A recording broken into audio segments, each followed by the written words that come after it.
ئەو کاتتان باش برادران، وەک ڕێزگرتنەک و هاوبەشی لە دڵخۆشی زۆرینەی کوردی ڕۆژهەڵات کە ئەمڕۆ دڵیان زۆر خۆشە،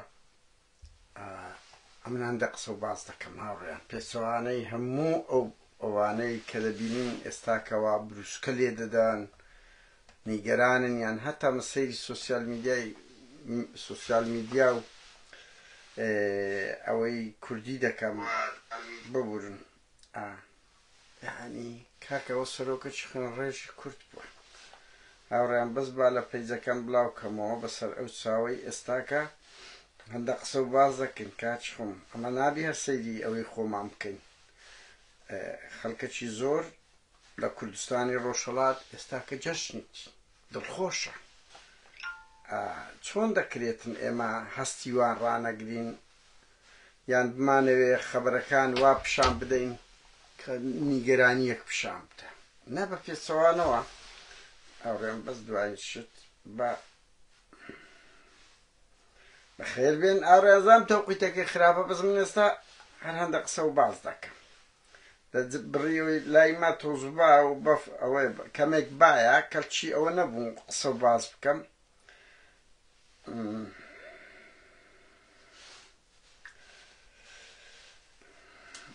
هاوڕێیان بەخێر بێن، بەخێر بێن. لە بڕی ڤیدیۆ ئێستاوە بە لایڤ قسە دەکەم. گەورەترین سەرۆک لە دوای خامنەئی سەرۆک کۆمارە، لە دوای ئەوە مرد، لە ناویان برد. یعنی ئەمە لەوە تێدەگەم، یعنی تو قیادەی باشوور بەرپرسی حکومی و حزبی بی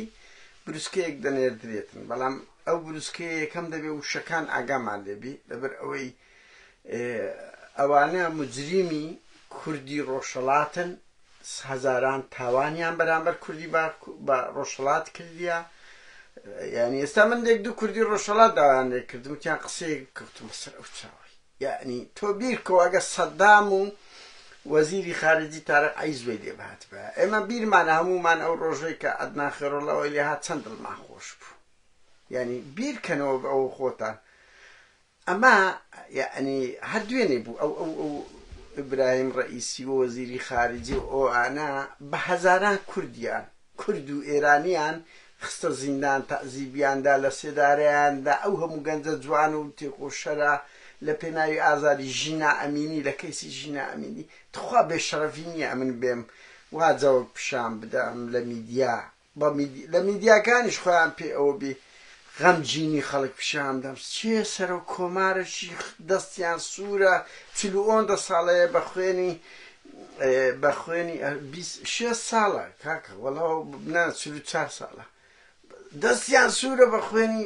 سەدان هەزار کورد، سەدان هەزار ملیۆنان ئێرانی. سیستەمێکی هەرە بۆ گەنین لە مەنتیقەکەی. من بێم لە میدیاکە وا پیشان بدەم کە ئەوەیە کاچی خۆم هەموومان مرۆڤ دۆستین. من بۆ خۆم حەزم لێیە هەموو سەرکردە جەلادەکانی کورد، ئەوانەی ئازاری کتاچی کورد دەدەن، ئەوانەی ئازاری گەلان دەدەن، بخرێنە زیندان. بەس کاکە ناکەونە زیندان، هەموو دەمرن بە ئەوە جێر بە بمرن باشترە. یعنی ئەمە لۆ دڵگران بم بە مردنی سەرۆکی کۆماری ئێران کە هەر دوێنێ لە ئەوەی ژینا ئەمینیان لە ناو برد، بە هەزاران گەنجیان کرد. 45 ساڵە ئەو سیستەما کوردی برا کوردەکانمان دەگری دەکوژێتن، لە سێدارەدا دەڕۆ ئەفتانە بین. وەڵای لە میدیایان بروسکەیە بکەن، یان وەکو چیری ملپان بچم برێم ئەمن نەوەی ئێرانم. ئێوە بابی مردیانێتی تاز پرسەی لێ بکەن بە جددیمە. ناڵێ من نەوەی ئێرانم، یعنی بێشەرەفی بگاتە ئەو دەرەزەی. برادر ئەوە دیبلۆماسیەت نییە. سەرکردەکانی پارتیەکێتی قیمەی بێ ئەخلاقیان چاند، نەک لە گەندەڵی لە ناو تاچی کورد، بەڵکو لە دان بە خیانەت. تۆ بیر بکەوە دیموکرات برادرانی پەکەکە کوردی ڕۆژە ئەوە قەت ڕۆژێک لە ڕۆژە هاتینەوە ئەمەد حوسەنای حافز ئەسەد و برم بەنمونە سەدام و سەرکردە داریژکەرەکانی کوردستان بکەن، کورە خۆ بکەن، هەیان دەبن بەس پەیوەندیان هەیە دنیا لەسەر دەخۆن ئەوانە بە پێش سوپایداژی کردەکەون هەستی کوردی ڕۆژهەڵات بریندار دەکەن هەستی کوردی باکوور بریندار دەکەن ئەوە بۆ ئەردۆغان دەکەن مەسەن هەمووی دەڕازێنەوە ئەردۆغان بە منقیزدا دەنێن یعنی هەرچی لە دەستیان دێ تاچی کورد هەنجن بە هەنجن دەگەن لە بەشەکانی کەیان لە باشوور ئەو خەڵکانەی کە کەرامە دینەتەوە یان مایە غەڵەتی دەیان دڵگران بم وەڵا هیچ دڵگران دڵیشم خۆش مردن یعنی لەوەی ئەوەتر کۆمەڵێک کەس دەبڕێ ئەوەی بدرێتە دادگا مرد دەست یعنی شتێکی باش بوو مادام یاسانیە مادام دادگانێ دەبەحر یعنی دەیانەوێ میدیای کوردی وەرە سیر کە دوو وێنەیەک پیشان نادا کە کوردی ڕۆژهەڵات ئێستا کە جەژنیتی براکەم کوردی ڕۆژهەڵات لەبەرەی ئازاری کوردی ڕۆژهەڵات ئیبراهیم ڕەئیسیە وەزیری خارجیە نەوەک مەسعود بارزانی و برای مناوانەوە برای منەوە لەسەر کوردبوون لەسەر ئازادی ویان لێ دێت ئەوە خاڵێکی زۆر گرنگە کە ئەوە ناستەخانەی نێچی دەچیرە وەڵا من نەوەین گۆمە بڕۆم پرسەی لە نێچی بکەم برێم باو بسەر باوکەکەت مرد داوەشەی و دەوەرە یەکێک بستە بەردەم سەدامی بڵێ ئەمن نەوەین گۆمە چی لێ دەکەن تخوا پارتی وێچێت پارتێکان ئەوە بێشەرەفیە هەندە شتەیە کە دەکرێتن لەوەی کە دەچنە لە هیچ دنیا نەبوو ئەوها خۆت بچەمێنیەوە پارتی دروشمی نەچەمینەوەی بەرز کردەوە بەڵام کەلماندی دەبی پێڵاوی هەموو کەسێک ماز دەکات خاڵشکە هاوڕێیان با من ئەوە بووم مردنی ئەو کابرایە گوماناویە سەرۆک کۆمار وەزیر خارجی و مەحافزی تەورێز و یعنی ئەوە گوماناویە ینی هاوڕێیان بێ وەرگرت یەک سێ تیارە هەڵدەستێتن بەس فڕۆکەی ئەوەی دەمریت برێم دەکەویتن سەرۆک کۆمارەکەیان و وەزیر خارجەکەی ینی زۆر پرسیارەکی گەورەیە لۆ دووەکەیت کە قوتار بوو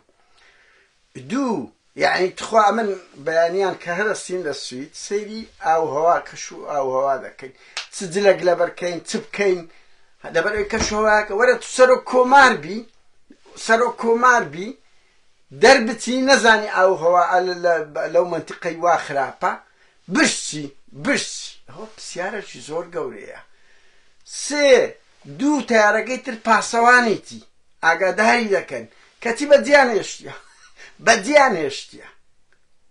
و چارەنووسی دیار نەبی لە کاتێکدا ئێمە ساڵی 2020 سارین ئێستا من بچمە هەرزیەش بەنمونە ئەم بەخۆم زۆر زار شوێنەکانی خۆم دەشارمەوە بەنمونە هەندە زارەیە بەڵام کاکە بە ئەوجە بە دەستگای هەواڵگری دیار دەزاندرێ ئەگەر تو شوێنشت بشاریەوە مۆبایلیشت بکوژێتەوە بۆ زانیاری دەستگای هەواڵگری ئەتوانێ ببینیتەوە بەس مۆبایلەکەت لەکنبی عەجەبەن کەس نەیدەدیتەوە 14 سەعات بوو تەلەفۆنی سورەیە ئیشی نەکردبی تەلەفۆنی دەست ئیشی نەکردبی یعنی ئەوانە هەموو جێگای زۆر پرسیارە تیارە هەلیکۆپتەر فەرقی چیە براکەم یعنی هەلیکۆپتەرە سەمەدەینە سەر ئەو مەسەلەیەش یعنی هیچ ئامرازێکی پەیوەندیان نەما بوو ئەو جێی پرسیارە دەیان مێرنە شوێنە کە سوور دەزانرێت کەشوهەوا چییە کاکە خۆ 15 سەدە لەمەوبەر نییە دە خەڵک نەزانی کەشوهەوا چییە ئەوە دەزانرێت چ بووە ناردرایە و لەوێن دەریش نەدیترایتەوە هەموو گومانەکان برادرن گومانەکان لە دوو حاڵەت دەڕوە یەکەم ئەوەیە کە ئەوەیان ئەو GPS ناڤیگۆنەکەیان لێ قەپات کرایە بۆیە غەڵەتیان کردیە و یعنی هاچیان کردینە گومان لە ئیسرائیلیش زۆرە بەتایبەتی کە لە سنووری ئازەربایجان موساد لەێندەر زۆر بەهێزە ئیتر ڕاست بەرچاوی خوار نەدیتێ و غەڵەتیان کردێت چکولۆ دووەکەی کەسا یەکێک لە تیارەکانی کە غەڵەتی بکرد با دەمانگوت ئۆکێ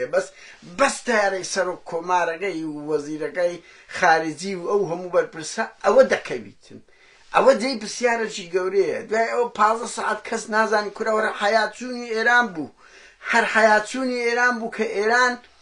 ئێران 15 سەعات سەرۆک کۆماری لێون دەبی نایبینتەوە تەکنەلۆژیای ئێران چی لێ هات ئەتووەرە 15 سەعات ئێمە بە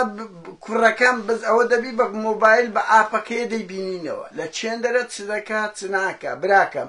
ئەوە 15 سەعات سەرۆک کۆمار و وەزیری خارجی و یەک دنیا بەرپرسیان لێشوم بزر بووە نەیان دەدیتەوە هەر حەیای ئێران چوو دوو ئێستا دەرکەوت برادران ئەو پێشکەوتنەی ئێران لە درۆن باسییان دەکرد مەشهەدە نازام چێ ناوی کاکە ئەو تەیارەی ئێرانی هەفتاکانە هەیتی ئی سەردەمی شای بۆ ئەو هەلیکۆپتەرێکە هەیتی ئەوە هەر ئابڕوچوونە یعنی هەلیکۆپتەرشیان نەبووە مۆدێرن بی پێشکەوتوو بیتن ئی هەفتاکانی ئەمریکیە ینی لە ئەمریکایان کڕیە وەرە ئێران کە ئەوەندە خۆی پێوڵات دەچیوانەوەوی دروست دەکا هەلیکۆپتەرێکی پێشکەوتووی نییە بابە لە نێچیری بکڕن لە پاڤێلی بکڕن لە مەسرووری بکردنەوە نایتیان ئیم پێشکەوتوتریان هەیە بڕواکەوەی نێچیری زۆر پێشکەوتوتر بوو لەوەی ئیبراهیم ڕەئیسی بەجددیمە ینی زۆر پێشکەوت هەفتاکانە ئێستاوە دەرکەوت چ فشۆڵەکە ئەو دەوڵەتە کە بازەوە دەکرد ئەوەندە تەقەدمیت یان ئەو ساروغانەی ڕەوانیان کرد لە هەولێرە تەقیۆدی تا چەند هەر پڕی ئەوەیان کرد شتی تەقینەوەیان تێدا کرد یعنی تۆ لەو نمونانە هەست پێ دەکەی ئێران ئەو وڵاتە پێشکەوتووە کاریگەرە نییە بەجددیمە زۆر لاوازە منە سەر راپۆرتم خوێندەوە کە یعنی ئەگەر بە شوێنی ئەوەی ڕەش لە بازار ڕەش کەرەسەی ئەویان کردوی هەمیان تەعمیر دەکەنەوەی قەدیمە ئی سەردەمی شایە لە بەرەی ئابلۆقەیان لەسەرە یانەوەتە ئیسرائیل ئەوە گپسەکەی لێمراند ئەوە کردینە و لە ناویشی بردینە بەناو یعنی لەو دوو تەفسیرەی دەرناچ یان ناوە خۆیان لە ناویان برد لەبەرەوەی برادران معقول نییە معقول تۆ سەرۆک کۆمارێک سەفەر بکە کە شۆوایەکە نەزانیت و بەس فڕۆکەی وی لێبێ و 14-15 سەعات شوێنیش نەبیندرێتەوە شوێن هەیە لە دنیاسە لە بن عەردی لە ئاسمان و خەتی ئینتەرنێتێ براکەمەوان لەو دارستانەی لۆ نییە ئاوهەوا چ ڕەبتی هەندە بە هەموو شوێنێک بەردا ئەوە هەیە دوای ئەوە سورەیان لە کناکورە دەیان ئەو دوو هەلیکۆپتەر وەکو تەیارە نییە دووریەک بی دەبی 200 مەتر پاسەوانی بی هەموو بزر بوو هەموو بزر ینی هەموو پرسیار دروستەکە کە شێوەیەکە لە ناو چوون وەک هەموو سەرۆککانکە من وەک هەموو سەرۆککانکە لە فلیپین یەکەم جار لە 57 سەرۆکی فلیپین کوژرا یا عەبدولسەلام عارف کوژرا بۆ زانیاریتان عەبدولسەلام عارف سەرۆک کۆماری عێراق بوو کوشتیان لە تەیارەیە کوشتیان بڕۆ دوێت ئیتر لە پۆلیڤیا ئیکوادۆر پەنەما جۆن گرنگ لە هەشتاکان کۆتایی هەشتاکان بوو چەند بوو ئەوەی سوودان عەدنان خێرۆڵڵا حتا من ینی چوومە سەر ئەوەی لێمدا دەرێ لە 2006 قائیدی قووەی بەڕێی هەموو پاسدارانی ئێران لە ناوچووە بە تەیارەی لە عێراق عەدنان خێرۆڵڵا عەبدولسەلام ڕۆی لە مەسر وەزیری دیفاعیان کوشتە لە دەیانشت هیچی هەمووش دەرێن کە شۆوای ئاوزە بوو پاکستان ئەوە بووە فلیپین بووە پەنەما بووە ئیکوادۆر بووە من ناوەکانم هەیە دوای ئەوە لیnkەتان و دادنێم 15 کەسن بەس یەک پۆلۆنیا و ئەوەی وڵاتەشکەی ئەوروپیە هەمووی ئەفریقا و ئاسیا و ئەوەیە 190 ئەو کەتنە خوارەوانەی بە تەیارە بە فڕۆکە و بە هەلیکۆپتەر لێیان دەد لە ناویان دەبەن شێوەیەکە لە شێوەکانی ئەوە لە ناوچ من برادران قسەکەم لەسەر یەک حاڵەتە هاتم کە قسە بکەم وەکۆی من هاوسۆزم لەگە برا کوردەکانی ڕۆژهەڵات بەجددی ئەوان دڵیان خۆشە ئێمەش دڵمان خۆشە یەکێک لە خوێن ڕێژەکانی کورد کە هەر دوێنێ وەکو گوتم لەو ڕوانگە شاتم ئەو ڤیدیۆ بکەم بە هەزاران گەنجی کورد و ژن و کوردیان خستە زیندان و تەعزیبدا و بەشتیان لە سێدارە دەدران من بێم نیگەران بم وەک من لەگەڵ ئەوەشدام ینی قیادەی باشوور هەندێکیان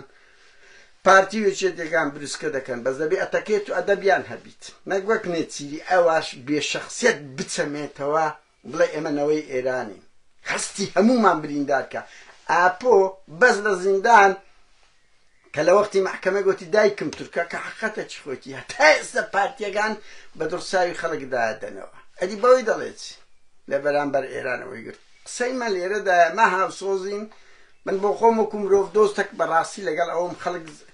هەرچی زەریمەک دەکە بدرێتە دادگا بەس کە نادرێتە دادگا لەوە نەوعی لە ناو دەچنەوە لەوە نیگەران بینیان کەشوهەوایەک لە میدیا دروست بکەین ناوە مچێک لە مجریمەکانی کوردن ئەوانە بۆ لەو ڕوانگەوە سۆزم ئەمن ینی لەگە برا کوردەکانی ڕۆژهەڵات لەگە گەلانی ئێران ئەو سیستەمە بۆگەنەی لە منتیقەی کە دەیان هێزی مرتەزیقەی دروست کردیە لە منتیقەی یەکێک لەسەر ئێشە گەورەکانی هەموو دنیایە بۆ نیگەران بم ئەمن هاوسۆزم لەگە سەلاحەدین دیمرتاش و ئەو ئافرەتێک کە فیگە ناوەکەیم لەبیر چووکە هەمومان مقەسەرینە بەرامبەری ئەوانە مرۆڤی ئازادی خوازن ئەحمەد تورک دام لەگەڵ ئەو هەموو ئەندامەی هەدەپە و بەدەپە و تەفدەم و نازەم ئەمە دەبێ هاوسۆز بین لەگەوانە ئەوانە ڕەمزی کوردن ئەوانە لەسەر ئازادی دەیان ساڵ دەخرێنە زیندان لە دژی داعش زەنگان ئەردۆغان ئەوەی کرد نەک بێم لەسەر ئەوە بی چەند لەو بەرپرسانەی باشوور بێکەرامەتانە بروسکەیەکیان لۆ سەلاحەدین دیمرتاش لێدا ئەوانەی لە بۆ ئیبراهیم ڕەئیسی لێ دەدەن کامە بەرپرس و حزبی کوردی جورئەت دەکا کە هەمویان دەزانن چ زوڵمەک لە بەرامبەر ئەو سەلاحەدین دیمرتاش و هاوسەرۆکە ئافرەتەکەی کە داوای لێبوردن دەکەم ناوەکەی مەسەلە بیچوە ئەو ژنە عەزیمە تورکە تورک دێ لە پێناوی کورد خەبات دەکا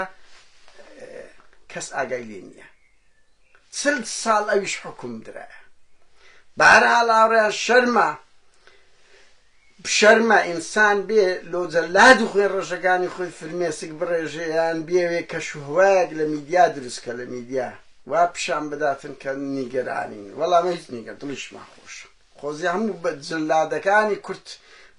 بە هەر شێوەیەک لە ناو دەچن من لەگەڵ دادگاییدام